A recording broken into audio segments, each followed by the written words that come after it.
طبرانی میں حدیث ہے اور حدیث کے راوی مولا علی شیر خدا ہے۔ حضرت مولا علی شیر خدا کہتے ہیں ہم حضور کی بارگاہ میں بیٹھے تھے کہ بدو آ گیا دیہاتی، نبی کریم علیہ السلام اس سے فرمانے لگے یار کدھر آیا ہے؟ کہنے لگا حضور زیارت کرنے۔ حضور کا دریائے کرم جوش میں آ گیا، جب آ گئی ہیں جوش رحمت پہ ان کی نظریں، پھر جلتے بجھا دیے، پھر روتے ہنسا دیے۔ نبی کریم علیہ السلام نے فرمایا اس سے، دیکھنا حضور نے خود فرمایا، خود نبی کریم حضور فرمانے لگے چل تو آ ہی گیا ہے نا، اس طرح کر کچھ مانگ لے، اب تنگی یہ داماں پہ نہ جا، اور بھی کچھ مانگ ہے آج وہ مائل بکرم، اور بھی کچھ مانگ، اور کون دیتا ہے دینے کو منہ چاہیے، دینے والا ہے سچا ہمارا، چل مانگ لے کچھ۔ کہنے لگا حضور واقعی مانگ لوں؟ دیہاتی تھا نا، بدو تھا، یہ جو سوچ سوچ کے چلتے ہیں نا بیچارے اسی طرح رہ جاتے ہیں۔ کہا واقعی؟ حضور نے فرمایا تجھے شک ہے کوئی؟ کہا جو ہے مانگ لے۔ بندہ بدو تھا، بس لمٹ ہی تھوڑی تھی، تھوڑی لمٹ تھی۔ حضور نے فرمایا مانگ۔ کہنے لگا حضور میں نے سفر کرنا ہے، مجھے ایک اونٹ دے دے۔ حضرت علی کہتے ہیں میں نے کہا تجھ پہ افسوس، ہمارا خیال تھا تو جنت کی ٹکٹ مانگے گا، ہمارا خیال تھا تو ماں باپ کو، تو نے اونٹ ہی مانگا ہے بس۔ حضرت علی فرماتے وہ حضرت علی کا بھی خیال ہے کہ حضور سے مانگو تو تھوڑا نہ مانگو، نبی کریم سے مانگو تو کھل کھلا کے مانگو، جب حضور سے مانگو کھل کھلا کے مانگو۔ حضرت علی شیر خدا کہتے ہیں وہ اسی پہ اڑ گیا، حضور مسکرائے، گویا حضور نے بھی کہا یار تو نے مانگا کیا ہے؟ میرے محبوب نے ایک اور کرم فرمایا، کہا چل اونٹ تجھے دیا، کچھ اور بھی مانگ لے، چل کچھ اور، اب تنگی یہ داماں پہ نہ جا، اور بھی کچھ مانگ ہے آج وہ مائل باتا، چل مانگ اور۔ حضرت علی کہتے ہیں میں نے کہا اب سیانا بنے گا، اب یہ کہے گا حضور 7 نسلوں کی جنت، تو حضور نے فوراً عطا کر دینی ہے۔ اب یہ کہے گا یا رسول اللہ جتنے بیٹھے سب کے لیے اعلان کر دے دوزخ سے آزادی کا، جتنے میری نسل میں لوگ ہیں سب کے لیے اعلان ہو جائے گا، لیکن وہ وہیں کا وہیں رہ گیا، وہیں کا وہیں، چھوٹے چھوٹے دائرے میں ہی۔ مانگ لے۔ کہنے لگا حضور اور بھی کچھ مانگ لوں؟ اونٹ تو میں نے لے لیا ہے۔ فرمایا چل مانگ لے، بندہ ہی چھوٹا تھا۔ یہ جو کہتے ہیں نا دے کچھ نہیں سکتے، اصل میں اتنے ذہن ہے بیچاروں کو، کاسا ہی کوئی نہیں تو انہیں کیا پتا کیا کیا ملتا ہے، یہ تو اس سے پوچھے نا جس کو ملا ہے، اور جن کو ملا ہے پھر کمال ہی ہو گئی ہے، کھل کھلا کے ملا ہے۔ اور میرے ایک استاد تھے تو ان سے ایک شخص نے کہا کہ حضور فلانا مولوی جمعے پہ کہہ رہا تھا حضور کچھ نہیں دیتے، فرمانے لگے اسے ملا کچھ نہیں نا، ہم سے آ کے پوچھے ہم کیا تھے، میں گلیاں دا روڑا کوڑا تے محل چڑھایا سائیاں، ہم سے پوچھے جنہیں ملا ہے اور کس طرح ملا ہے۔ نبی کریم نے فرمایا اور مانگ لے۔ کہنے لگا واقعی دیں گے؟ فرمایا ہاں دیں گے۔ کہنے لگا جی اونٹ دے دیا تو پھر سارے سفر کا کرایہ بھی دے دے، خرچہ بھی دے دے، پیسے بھی دے دے۔ حضرت علی کہتے ہیں میں نے کہا اوہو کچھ نہیں پئی، اس کی حیثیت ہی نہیں، کدھر چلا گیا؟ اب حضور نے خود یہاں محبوب کریم نے روک کے ارشاد فرمایا، حضور مسکرائے، فرمایا جا تجھے آنے جانے کا خرچہ بھی دیا۔ اب ذرا لفظ سننا، حدیث طبرانی ہے، محبوب فرمانے لگے تجھ سے تو حضرت موسیٰ کے دور کی وہ بوڑھی اچھی ہے، خود حضور فرما رہے تجھ سے تو جناب موسیٰ کے زمانے کی وہ بوڑھی۔ حضور کون سی بوڑھی؟ سیامہ کہتے ہیں ہمارے کان کھڑے ہو گئے، یا رسول اللہ کون سی بوڑھی؟ ذرا مزار کی برکت دیکھیں۔ نبی کریم علیہ السلام فرمانے لگے، اللہ کریم نے حضرت موسیٰ جب ہجرت کرنے لگے تو فرمایا موسیٰ جب جاؤ نا تو سمندر کے قریب یا سمندر کے اندر یا سمندر کے کنارے، مختلف لفظ ہیں روایتوں میں، حضرت موسیٰ کا تابوت، حضرت یوسف کا تابوت بھی دفن ہے، تو وہ تابوت بھی ساتھ لے جانا۔ یہ تو اللہ نے بتا دیا پر یہ نہیں بتایا دفن کہاں ہے۔ حضرت موسیٰ ڈھونڈتے رہے تو ڈھونڈنے کے بعد عرض کی مولا یہ بھی بتا دے وہ کہاں ہے؟ فرمایا نہیں، وہ آپ نے خود ہی ڈھونڈنا ہے۔ حضرت موسیٰ ڈھونڈ رہے ہیں کیا؟ مزار۔ کیا ڈھونڈ رہے ہیں؟ کس کا؟ حضرت، ہاں الحمدللہ یہ سنت اللہ نے ہمیں دی ہے۔ ہم جا کے پوچھتے ہیں بتاؤ حضرت خواجہ نور محمد مہاروی کا مزار کدھر ہے؟ ہم سائی وال کھڑا ہو کے پوچھتے ہیں کہ پاک پتن شریف جانا ہے، راستہ کون سا جاتا ہے؟ یہ نبیوں کی سنت اللہ نے ہمیں دی ہے، ہم یہ کام کرتے ہیں۔ حضرت موسیٰ ڈھونڈ رہے ہیں اور ڈھونڈتے ڈھونڈتے فرمایا مل نہیں رہا تھا، لوگوں سے پوچھا بھی کہاں ہے، اور یہ بھی اللہ کی حکمت ہے، واللہ اللہ تو اپنے نبیوں کے سامنے سارے پردے کھول دیتا ہے، یہ بھی حکمت ہے۔ کہاں ہے مزار؟ لوگوں نے کہا حضور ایک بوڑھی اماں ہے, بڑی بوڑھی, اس کو پتا ہے. فرمایا بلاؤ. اماں کو بلایا, کہا زیادہ بوڑھی ہے. تو حضرت موسیٰ کہنے لگے چلو خود چلتے ہیں اس کے پاس. حضرت موسیٰ خود آئے. کس کام؟ اللہ آپ کا بھلا کرے, اللہ کرے آپ کو یاد رہ جائے یہ باتیں. مزار شریف کا پتہ کرنے آئے. آ کے اماں سے کہا اماں حضرت یوسف کے مزار کا پتہ. کہنے لگی بالکل پتہ ہے. کہا پھر کہاں ہے؟ کہنے لگی ایسے ہی مفت میں ہی بتا دوں. مزار کا پتہ بتانے میں پیسے لگتے ہیں, کوئی مفت نہیں بتایا جاتا. ولی کے مزار پہ جانا کوئی معمولی بات ہے؟ ایسے ہی بتا دوں. حضرت موسیٰ کہنے لگی اماں میں نے تابوت نکال کے ساتھ لے جانا ہے, بتاؤ. اماں کہنے لگی میں, یہ حضور فرما رہے ہیں, یہ طبرانی ہے, نبی کریم علیہ السلام نے فرمایا بتاؤ. حضرت موسیٰ کہنے لگے بتاؤ. کہنے لگی پیسے لگتے ہیں پھر بتاؤں گی. کہا کیا لیتی ہو؟ تو اماں کی سوچ, حضور کہنے لگے تجھ سے تو اس اماں کی سوچ ہی بڑی ہے. اماں کی سوچ دیکھیں. اماں کہنے لگی موسیٰ اگر حضرت یوسف کے مزار کا پتہ بتاؤں گی اس شرط پر کہ جنت میں مجھے وہ والا مکان چاہیے جس کے پڑوسی حضرت موسیٰ علیہ السلام ہو. ختم ہو گئی بات. رکھو یہاں قیمت تو لے لو مزار کا پتہ. لوگ سمجھتے ہیں مزار کوئی معمولی بات ہے. کوئی معمولی لوگ ہیں صاحب, یہ بہت بڑی بات ہے مزار کا پتہ. کہا اس جنت میں وہ والا مکان جس کے ہمسائے حضرت ہے, یعنی ادھر تسی ہو وہ تو ادھر تے کاند, ہاں پنجابی میں کاند سانجی ہو گئے, پھر پتہ بتاؤں گی. حضرت موسیٰ علیہ السلام کہنے لگے اماں تو زیادہ ہی اونچی چلی گئی ہے, اس طرح کر جنت لے لے. یہ موسیٰ کا پڑوس نہ مانگ, جنت لے لے. حضرت موسیٰ علیہ السلام کی اس اماں سے تکرار ادب سے کہہ رہی ہے. یہ بات بھی اللہ نے اماں کے دل میں ڈالی, ادب سے کہتی نہیں پھر موسیٰ نہیں نہ اگر وہ مکان لینا جاؤ کسی اور سے پوچھ لو. نہیں بتاتی, ناز سے بات کر رہی ہے. 3-4 دفعہ جب کہا نا تو حضرت موسیٰ علیہ السلام کہنے لگے اماں جنت دے تو رہا ہوں. جب اماں ڈٹ گئی لینا ہے, میرے نبی پاک علیہ السلام نے فرمایا اللہ سے یوں نہ مانگا کرو کہ یا اللہ چاہے دے چاہے نہ دے. فرمایا کہا کرو مولا تو ہی تو ہمارا رب ہے, تو دے, تو نہیں دے گا تو کدھر جائیں گے. اس سے مانگو, پیار سے مانگو, شوق سے مانگو, دل جمی سے مانگو. عرض کی حضرت موسیٰ سے, تکرار کرنے لگی, ناز کرنے لگی, کہنے لگی آپ بڑے مہربان ہیں, مجھے وہی والا مکان چاہیے, وہی والا چاہیے.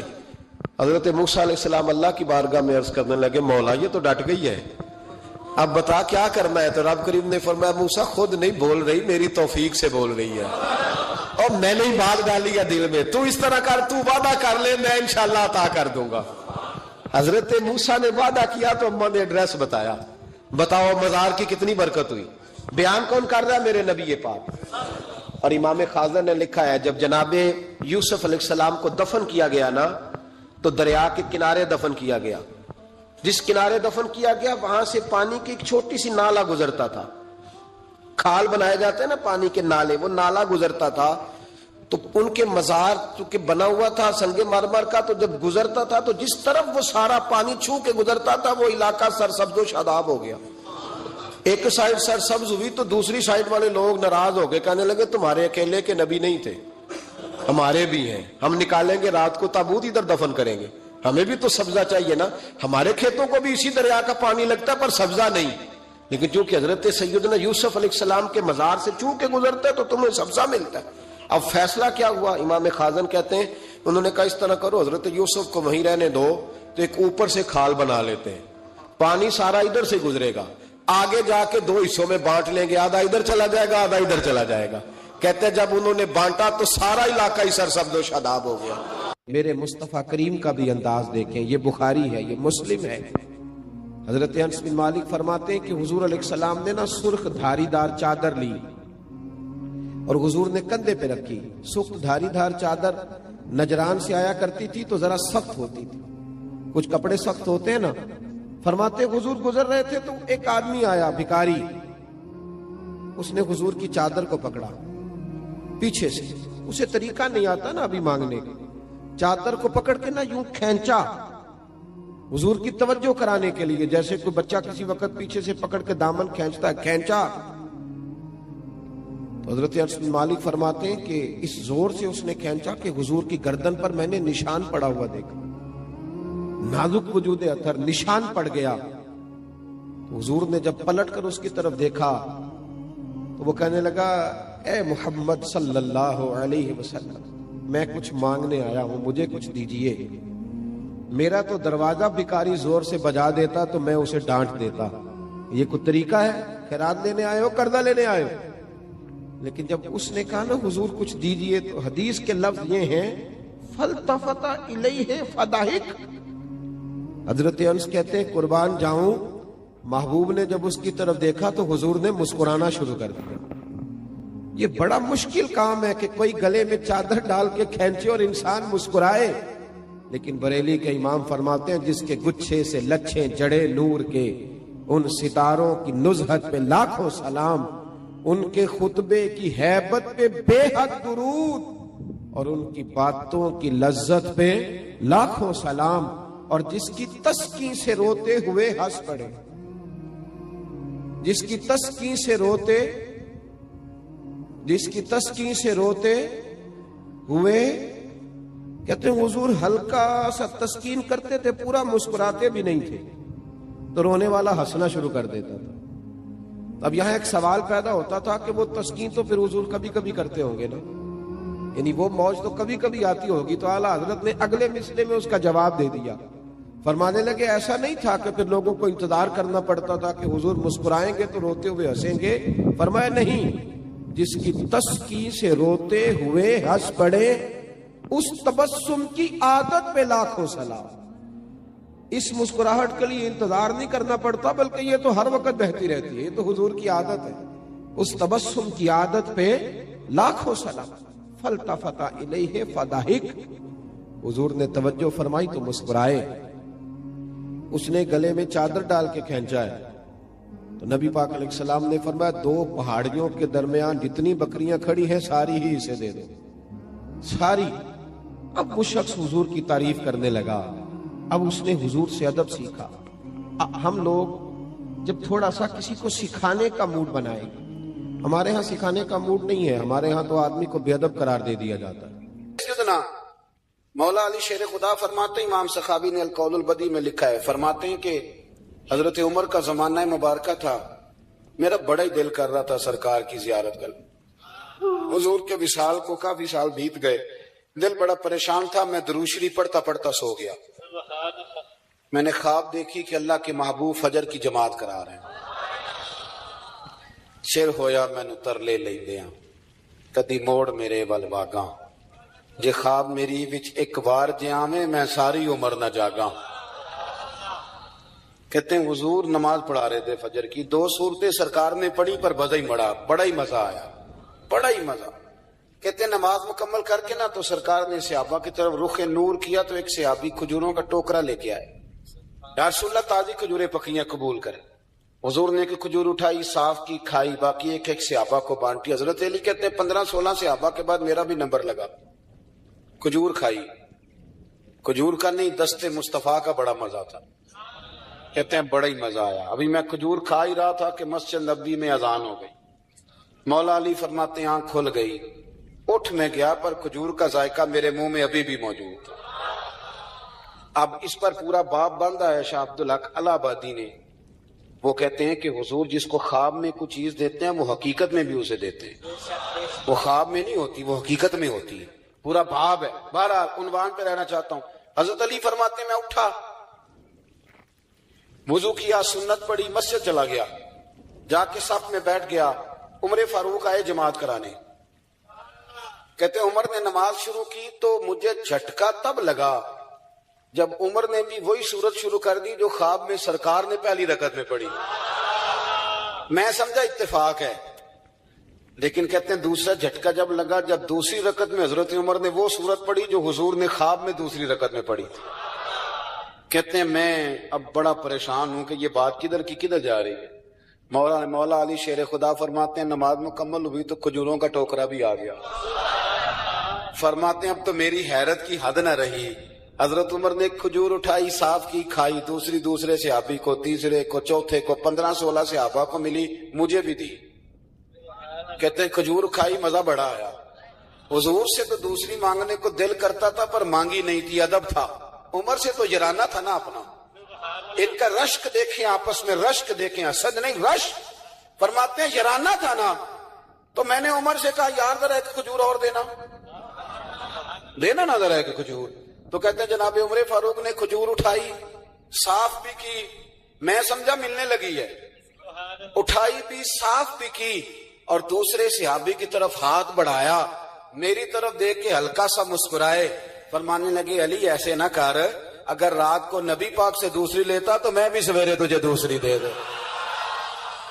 حضور سے دوسری لی نہیں, نبی پاک سے دوسری مانگی نہیں, تو میں کیسے دے دوں. خواب میری وچ آیا سی ماہی, تو میں او دے گل وچ پا لئیاں باواں, ڈر دی ماری اکھ بھی نہ کھولا, ڈر دی ماری, میں ڈر دی ماری اکھ, کیونکہ آئی یہ رات وصال دیوالی, ربا اے رات مکن نہ دیویں, اے رات مکن نہ دیویں. ڈر دی ماری میں اکھ بھی نہ کھولاں, کتے پھر بچھڑ نہ جاواں. میرے رسول پاک کے غلام رشک کرتے تھے, رشک. حضرت علی کہتے ہیں میں رویا تو عمر بھی رو پڑے. کہنے لگے علی جو رات تجھے نواز کے گئے وہ میرے اوپر بھی کرم فرما کے گئے. رشک کریں خدا را, چھوڑ دیں حسد کرنا. حضرت عمر جب نعرہ لگاتے نا تو کس طرح کانپتے. سفیر آتے روم کے ملنے کے لیے تو کہتے جاؤ عمر نفل پڑھ رہے ہیں, ٹائم کوئی نہیں. ایک دن اندر میٹنگ ہو رہی تھی, حضرت عمر میٹنگ میں بیٹھے تھے, آپ کے بیٹے ملنے آئے عبداللہ ابن عمر. ابا جی اندر آ جاؤ, فرمایا دروازے پہ کھڑا ہو, میں ضروری بات کر رہا ہوں, اندر نہ آنا. جناب عبداللہ ابن عمر کہتے ہیں میں دروازے پہ کھڑا ہو گیا. تھوڑی دیر گزری تو امام حسین بھی آ گئے. ایک حدیث میں, ایک روایت میں امام حسن کا لفظ بھی ہے. امام حسین آئے, آ کے عبداللہ ابن عمر سے کہنے لگے عمر فاروق اندر ہیں؟ تو کہا وہ اندر تو ہے. تو کہا آپ کیوں دروازے پہ کھڑے ہیں؟ کہنے لگے ابا جی نے کہا ہے یہاں انتظار کرو, میں کوئی ضروری بات کر رہا ہوں, لیکن شہزادے میرے لیے کہا ہے, میرے لیے, آپ جانا چاہیں تو چلے جائیں. امام حسین کہنے لگے امیر المومنین کوئی بات کر رہے ہوں گے, میں ظہر کے وقت مسجد میں مل لوں گا, ظہر کا ٹائم آئے گا نا تو میں مسجد میں مل لوں گا. یہ کہہ کے چلے گئے. حضرت عمر باہر آئے تو حضرت عبداللہ ابن عمر سے کہا کہ کوئی آیا تو نہیں؟ عرض کی حضور حسین ابن علی آئے. حسین ابن علی.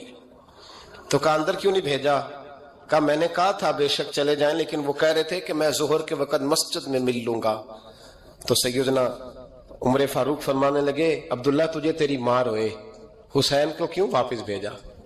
پھر عمر دنیا داروں کے سامنے ڈٹنا, کھڑا ہونا عمر پہ ختم ہے, لیکن جو اندر کی بات ہے نا, روح کی, جو عقیدت کی بات ہے, جو وفا کا رشتہ ہے, اس کو کون سمجھے؟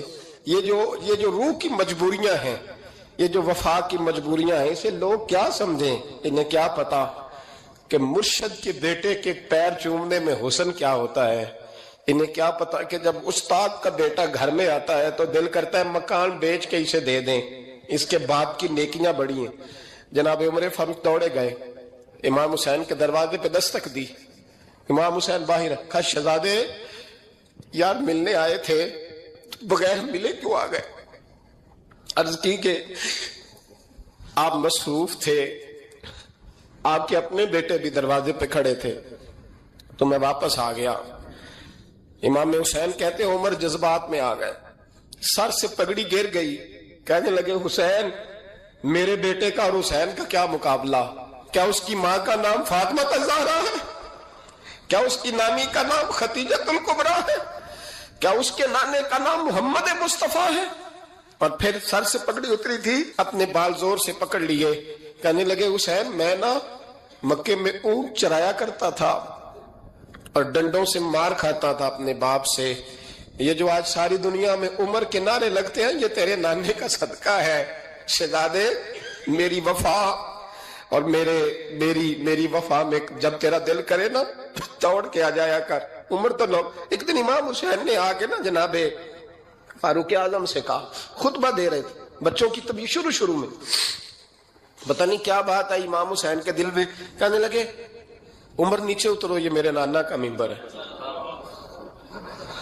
تو حضرت سیدنا عمر سنو, کبھی میرا بھی بچہ آ جائے تو میں کہتا ہوں اس کو پکڑو یار, بچوں کو تو نہیں نا جمعوں میں مطلب ذکر کیا جاتا, اترنا میرے نانے کا ممبر ہے. جناب عمر اتر کے نیچے کھڑے ہو گئے, تو کہا جا کے اپنے نانے کے ممبر پہ بیٹھ. تو حضرت عمر رو پڑے, کہنے لگے شہزادے میرے نانے کا ممبر ہی کوئی نہیں. اس ویڈیو میں آپ صلی اللہ علیہ وسلم اور حضرت علی کا ایمان تازہ کر دینے والا واقعہ آپ لوگوں نے سنا۔ آج اس کی ویڈیو میں ہم نے بیان کیا تھا پیارے نبی کریم صلی اللہ علیہ وآلہ وسلم اور حضرت علی کے درمیان محبت، وفاداری اور قربانی کا ایک ایمان افروز واقعہ۔ یہ واقعہ ہمیں سکھاتا ہے کہ اللہ اور اس کے رسول صلی اللہ علیہ وسلم سے سچی محبت کیا ہوتی ہے اور دین کی خاطر قربانی کیسے دی جاتی ہے۔ حضرت علی کی بہادری اور رسول صلی اللہ علیہ وسلم کا کامل یقین ہر مسلمان کے لیے مشعل راہ ہے۔ ویڈیو کو آخر تک آپ لوگوں نے دیکھ لیا، لائک کریں اور شیئر کریں تاکہ یہ پیغام زیادہ سے زیادہ لوگوں تک پہنچے۔